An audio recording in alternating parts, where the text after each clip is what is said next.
Oi, gente, tudo bem com vocês? Hoje a gente vai falar da regionalização da África.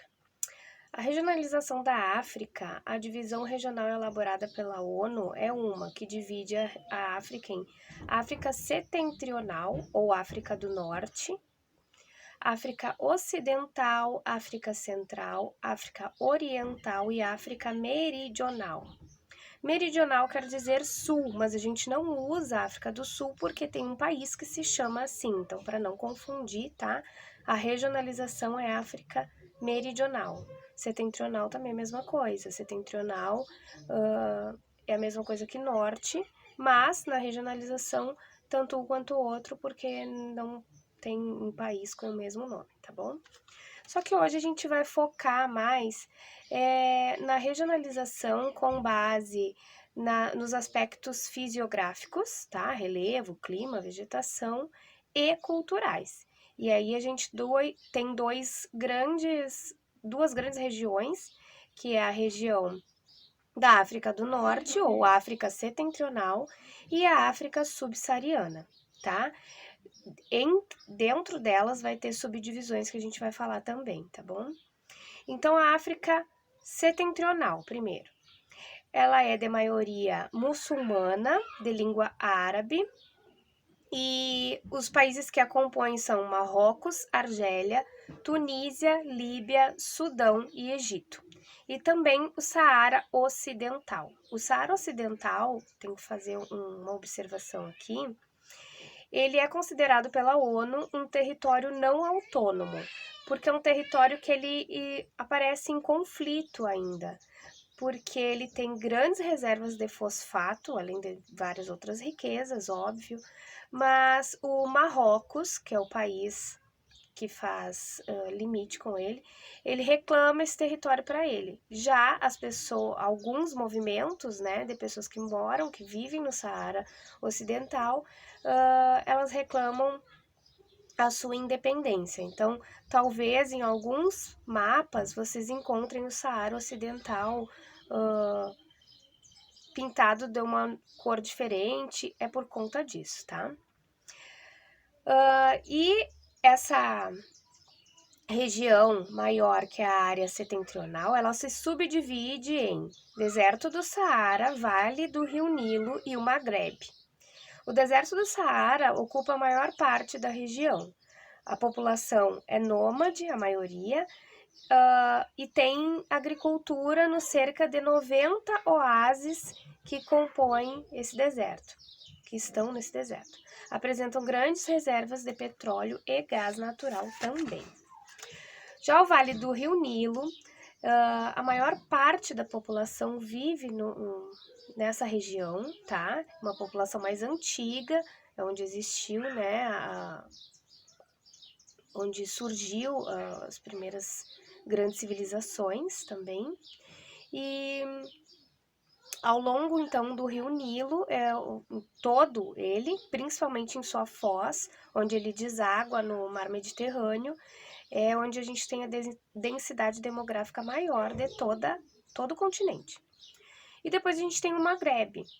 Maghreb quer dizer poente em árabe, é a parte de maioria muçulmana e se estende do Egito até o Iraque. A gente tem algumas, se a gente for comparar, alguns mapas trazem o Egito, trazem partes do Egito, mas é quase que a totalidade dos países da África setentrional, tá?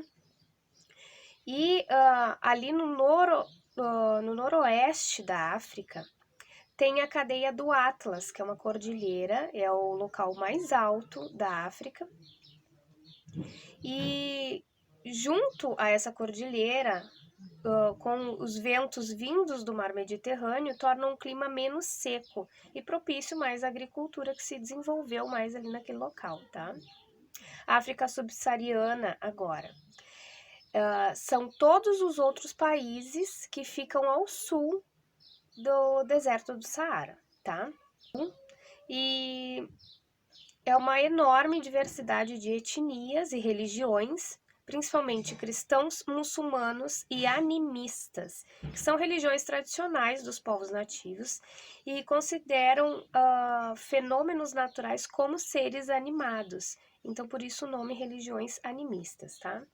A África subsaariana está nos domínios tropical, apresentando florestas e savanas, e subtropical, incluindo Botsuana e Namíbia, que são países bem áridos. Na porção oeste, são tropicais e atlânticos. No passado colonial, quando eles eram colonizados por países europeus, constituíram a Costa do Marfim, que é a região onde hoje fica o país com esse nome. Eles eram colonizados pela França, então talvez vocês encontrem Costa do Marfim como Côte d'Ivoire, que é em francês, tá? É o mesmo país. A Costa do Ouro, que hoje faz parte de Gana, e a Costa de Escravos, que hoje é a Nigéria. Dessa região foram sequestrados e escravizados várias pessoas trazidas para o Brasil. Então, a maioria das pessoas que foram sequestradas para se tornarem escravos e chegaram ao Brasil são desses locais. A África subsaariana ela traz os índices mais baixos de qualidade de vida, infelizmente, é a parte mais pobre, né? Dos 38 países com o IDH, que é o Índice de Desenvolvimento Humano, dos 38 países com mais baixos, 32 ficam na África subsaariana. A África subsaariana ela é dividida entre o Sahel e o chifre da África, tá? O Sahel, ele é uma faixa de transição entre o sul do deserto do Saara e as savanas tropicais. Ele se estende por 13 países e tem o espaço de pecuária nômade e agricultura itinerante, devido às vezes a grandes secas, tá? Ela tem então por conta disso uma baixa densidade demográfica, tá? E a região de toda a África, a região mais pobre, se encontra no Sahel. E depois a gente tem o chifre da África, que é a região mais oriental. Paisagens dominantes são o deserto e o semideserto, os povos que ocupam a região há milênios. E a gente ouve muito falar dessa parte da África por conta das crises humanitárias, disputas internas. E a gente tem também, entre os países do chifre da África, a Etiópia, que antigamente se chamava Abissínia. Foi um país que ele não foi colonizado pelos europeus, somente por um curto período. Entre 1935 a 41, a Itália dominou ali e depois já saiu. Existe uma enorme fissura nesse local que está ligada a uma falha tectônica que se chama Vale do Rift, é o nome dessa falha tectônica, e essa fissura ela vem se abrindo desde 2018, mais ou menos, e segundo cientistas, daqui a dezenas de milhões de anos, ela vai se separar da África, assim como a América do Sul se separou da África também há 138 milhões de anos atrás, tá? De regionalização da África por hoje era isso. Muito obrigada pela aula e até semana que vem. Tchau, tchau.